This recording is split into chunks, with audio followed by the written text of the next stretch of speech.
What does the Bible say about revenge? Matthew 5:38-40. Ye have heard that it hath been said, an eye for an eye, and a tooth for a tooth. But I say unto you, that ye resist not evil, but whosoever shall smite thee on thy right cheek, turn to him the other also. And if any man will sue thee at the law, and take away thy coat, let him have thy cloak also.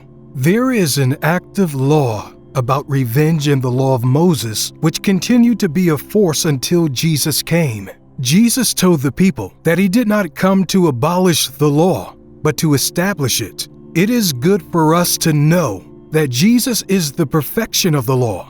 So, he came to repeal the faults that have crept into the law. In order to do this, Jesus had to remind them of what was written in their law. According to the law of Moses, anyone who removes someone's eye will have one of his eyes plucked out. Anyone who removes someone's tooth will also have one of his teeth removed. This they do in order to instill fear in people, because the reward for evil was already predetermined. This law of revenge in the Old Testament was particularly to curb the injustice done by some Israelites to their slaves. However, as time went on, the Israelites were straying, and they had erroneous mindsets towards this retributive law. They began to hold judgmental and revengeful mindsets, which were against kingdom character. Jesus corrected the notion of the Israelites about being revengeful to our advantage. Otherwise, we would all be blinded and toothless by now. He taught us the need for forgiveness, for that was the essence of his coming to the earth. Jesus is not in support of evil doing, but he wants us to know that offenses are inevitable, and if they are inevitable, we must learn to let go of them and be forgiving. Forgiveness is golden. It is golden because there are offenses. If God dealt with us according to our deeds, we wouldn't have got the least opportunity to get saved. That is the same way we must learn to be forgiving and not revengeful. So Jesus said if anyone smites us on our right cheek, we should turn our left cheek to him or her. And if anyone sues you to a law court and take away your coat, let him have your cloak also. By this, Jesus implies that it is better and less costly for you to buy another coat than to engage in a revengeful adventure. Romans 12:17-20 says, "Recompense no man evil for evil, providing things honest in the sight of all men. If it be possible, as much as lieth in you, live peaceably with all men. Dearly beloved, avenge not yourselves, but rather give place unto wrath. Vengeance is mine. I will repay, saith the Lord. Therefore, if thine enemy hunger, feed him. If he thirst, give him drink. For in so doing, thou shalt heap coals of fire on his head." We see here in verse 17, Paul has written that Christians must not repay evil for evil.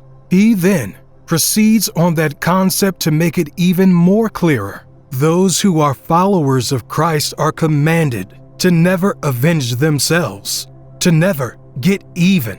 Whether the hurt comes from fellow believers or from unbelievers, revenge is simply not a legitimate option for us. When I initially got saved, this is something I struggled with. I never struggled with alcohol or using cuss words or stealing or lying. What I struggled with was not seeking for revenge and not forgiving other people. I know a lot of Christians can also relate with me here.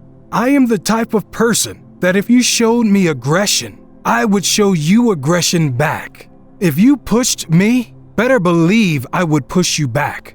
And the thing about me, if you did me wrong, I would not forget. You may forget, but I wouldn't. But the more I began to read the Bible, the more I found that revenge is not for me. Throughout the New Testament, there is no place where revenge was celebrated. In this passage, Paul admonished the Roman Christians not to attempt to avenge for themselves, but to allow God to fight on their behalves. One of the reasons we should not try to revenge on our own is that the wrath of man cannot satisfy the justice of God. For instance, in the law of Moses, an eye was to be taken for an eye, and a tooth for a tooth. What if someone who has no tooth removed, that person removed another person's tooth? By what mechanism do you dispense the judgment of such a person? So, it is only God that has the balances for weighing each person's offense and repaying them according to their evil deeds. What a whole lot of people don't realize is that God plays a very active role in the lives of believers. Exodus 14:14. The Lord will fight for you, and you shall hold your peace. It is not your responsibility to go around trying to enforce justice and get revenge. By doing that, you are taking the position of God. Right now, if there is a situation you are involved in and people have wronged or a person has wronged you, it is not your responsibility to seek revenge. Present that situation to God in prayer and forgive those people. The misunderstanding that many of us have when we say that we are not to revenge by ourselves when any evil is done against us is that we are being defrauded. But that is not true. It is true that you may appear to be foolish when you're supposed to react against someone who has wronged you and you turn it over to God, but that remains the best option. When we turn an offense committed against us over to God, what we have done is that we ask God to move in that situation. I told her about what happened to a pastor who went to the same Bible Institute as my father. The pastor was called to a new city by God, and he was setting up a new church with his family. In a short space of time, the church grew at a phenomenal speed, and God moved through that pastor. But not everyone in the city was happy he was there. A secret group of people from that city who practiced dark arts and other idol worship was not pleased at the fact a member of that group had given their life to the Lord and was now going to this church. This secret society took it personally. This is why people should beware of joining secret groups, because getting into them is an easier process than leaving them. So what this group then did was they secretly plotted and schemed for this pastor's downfall. One day, the pastor was called into the church by the church board and was told the accusations made against him, that a younger lady had come forward and stated that she had been having an affair with him. A church elder even stepped forward as a witness to the affair. And 15 other members of the community, who were a part of this secret group, stated that they had witnessed seeing the pastor with this lady, who was not his wife. The pastor remained adamant that he did not have an affair with anyone, let alone this lady. But 15 witnesses had come forward, and long story short, he lost his job and his reputation. This pastor remembered the word of God in Exodus chapter 14, verse 14, which states, "The Lord shall fight for you, and you shall hold your peace." The pastor went on and cried and prayed to the Lord for over a year. I mean, this man prayed and cried to the Lord. Now, over the course of that year, the lives of each of those people that testified against this pastor, their lives were all turned upside down. And I mean, everything went wrong for them. Nothing in their life in the course of that year worked out for them. It got so bad that after a year, they all came forward one by one and confessed that they had fabricated the story. Even the lady that said she was the one who had an affair with the pastor confessed and told the truth.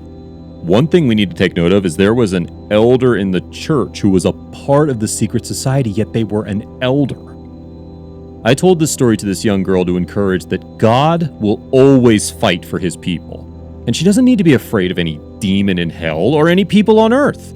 God will always fight for his people. We are in a time when we all need to encourage ourselves to be strong in the Lord. The psalmist in Psalm 118 verse 6 was sure of something.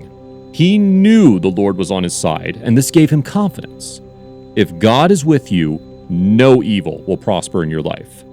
Vengeance belongs to God. If you truly understand that God rewards, you will not attempt to fight for yourself.